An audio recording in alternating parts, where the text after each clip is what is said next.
भक्ति गाथा नारद भक्ति सूत्र का कथा भाष्य। श्रद्धेय इसमें आज हमें बता रहे हैं, वरेण्य है भक्ति, वंदनीय है भक्ति। आचार्य वेदकल्प की बातों ने मेरे अस्तित्व पर गहरी चोट की। महर्षि अम्भृण अपनी आपबीती सुना रहे थे। उनके स्वर में एक अजीब सी विकलता, विह्वलता एवं भावकुलता थी, जो प्रत्येक सुनने वाले के अंतरतम को छू रही थी। जो इन क्षणों में ऋषि अम्भृण को सुन रहा था, उसे सबकी आहट सुनाई दे रही थी। सच को कहना, सच को स्वीकारना, सच को मानना और संभवतः भक्त और भक्ति की पहली कसौटी है। इसका कारण यह है कि भक्त सर्वसाक्षी, सर्वद्रष्टा भगवान के लिए जीवन जीता है। वह अन्य सभी को भी भगवत स्वरूप में ही देखता है। नर में नारायण को निहारना भक्त का अविरल स्वभाव बन जाता है। ऐसी स्थिति में भला उसे किसी का क्या डर, क्या भय। महर्षि अम्भृण इसी कारण बिना किसी संकोच के अपनी पूर्व कथा सुना रहे थे। सुनाते समय उनकी आंखों के कोनों से आंसू छलक आए, जिन्हें पोंछते हुए उन्होंने बड़ी स्पष्टता से कहा, उस दिन भी मेरी आंखें बहुत छलकी थी। सच यही है कि मैं बहुत रोया था, क्योंकि आचार्य वेदकल्प के कथन की चोट ने मेरे अहम को घायल कर दिया था। उनकी बातें सुनकर मेरी भावनाओं में विक्षोभ का उफान उठा।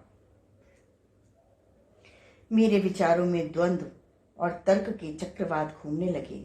उन क्षणों में मेरे मन में बार बार यही उठ रहा था कि मैंने तो सब कुछ केवल आचार्य वेदकल्प के लिए किया था। जो चुनौती उन्हें दी गई थी, मैंने तो केवल बस उसका सामना किया। उनकी प्रतिभा व अध्ययन से मैंने प्रतिद्वंदी को परास्त किया। अब जब सब लोग मेरी प्रशंसा कर रहे हैं, ऐसे में आचार्य की वर्जना कितनी विचित्र और आश्चर्यपूर्ण है। ऐसे और भी अनगिनत तर्क मेरे मन मस्तिष्क को कुरेद रहे थे।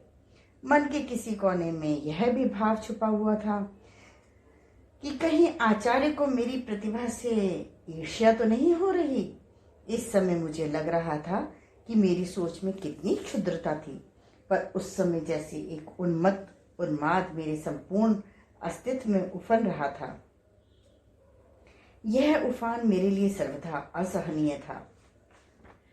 इसीलिए मैं गुरुकुल के बाहर एक घने अरण्य की ओर चलता चला गया। वहां एक नदी बह रही थी। मैं नदी के तट पर चला गया। नदी का तट शांत था। उसकी मचलती लहरें मेरे उन्मादी मन को शांत करने के लिए थपकियां दे रही थी,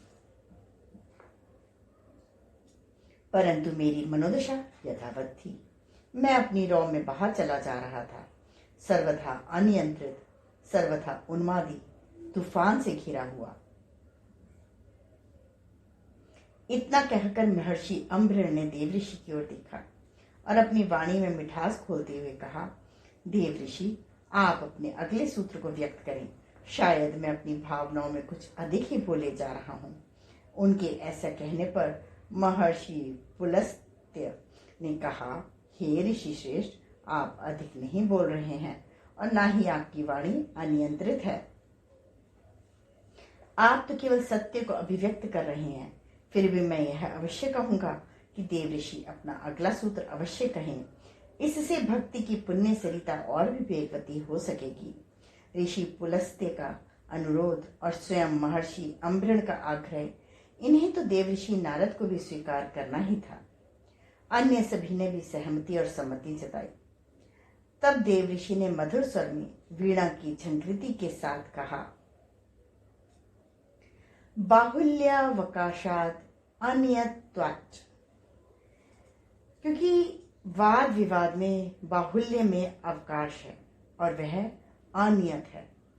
इतना कहकर देवऋषि नारद मौन हो गए, लेकिन उनके मौन में एक आह्वान था, जिसमें स्पष्टतया यह पुकार थी कि महर्षि अम्भृण अपनी बात अवश्य कहें।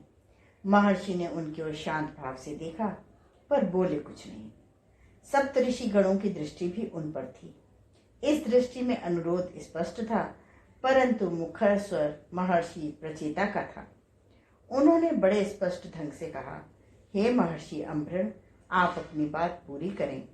उनके इस अनुरोध में अनेकों मौन अनुरोध सम्मिलित थे। इसे ऋषि अम्भृण ने साफ साफ अनुभव किया।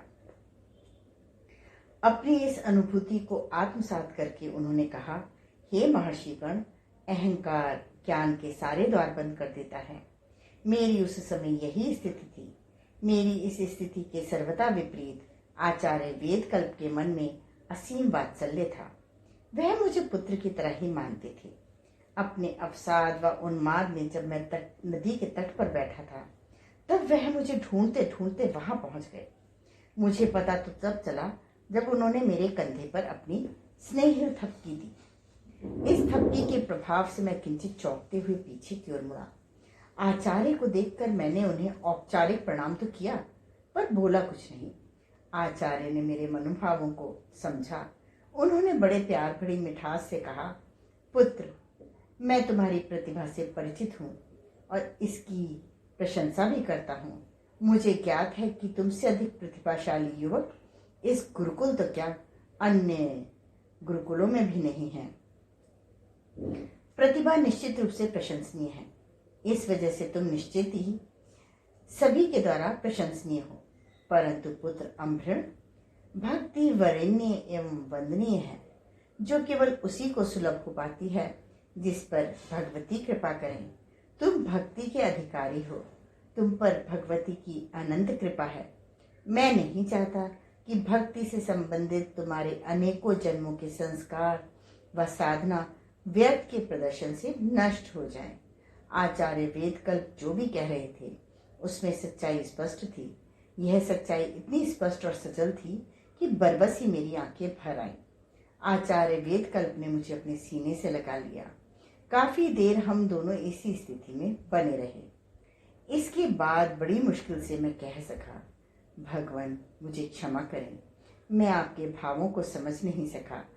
इस पर उन्होंने बड़े ही शांत व संयमित स्वर में कहा, वत्स, ना समझ पाना कोई अनहोनी नहीं है। हमारी बुद्धि, हमारी तर्क शक्ति सांसारिक विषयों को, इनके हानि लाभ को बड़ी सहजता से समझ जाती है। परंतु जो विषय सांसारिक नहीं है, जिनमें ईश्वरीयता है, उसे समझ पाना बुद्धि व तर्क के बस में नहीं है। भक्ति का सत्य केवल हृदय से समझा जा सकता है। अंतर विवेक के प्रकाश में इसकी अनुभूति होती है। तर्क और बुद्धि के जाल की कोई सीमा नहीं। यह जितना बढ़ाओ उतना ही बढ़ता है। इसका कोई अंत नहीं है। भक्ति का मार्ग अहंकार, बुद्धि व तर्क के विपरीत है। हालांकि भक्ति बड़ी सुगम है, लेकिन जिनकी आंखों में आंसू हों, बस उनके लिए भक्ति बहुत कठिन है। अगर आंखों में आंसू सूख गए हों। इस अभागे संसार में बहुतेरे ऐसे हैं जिनकी आंखों के आंसू सूख गए हैं, जिनके पास आंखें हैं लेकिन आंखों में पानी नहीं रहा, जो देखते हैं लेकिन गहरा नहीं देख पाते, क्योंकि आंखों से भी ज्यादा गहरा आंखों के आंसू देखते हैं। और जिनकी आंखों में आंसू नहीं रहे, उनकी आंखों के स्वच्छ होने की संभावना मिट गई।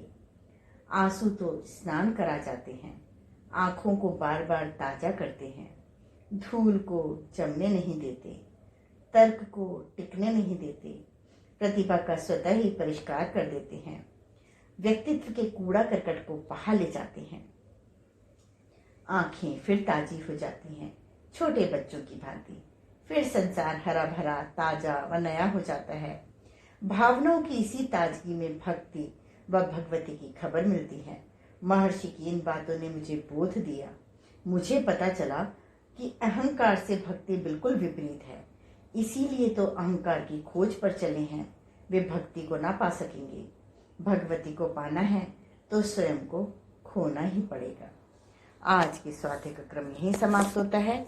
अगले क्रम में श्रोते हमें बताएंगे भक्ति शास्त्रों का मनन, भक्त की अनूठी साधना। धन्यवाद।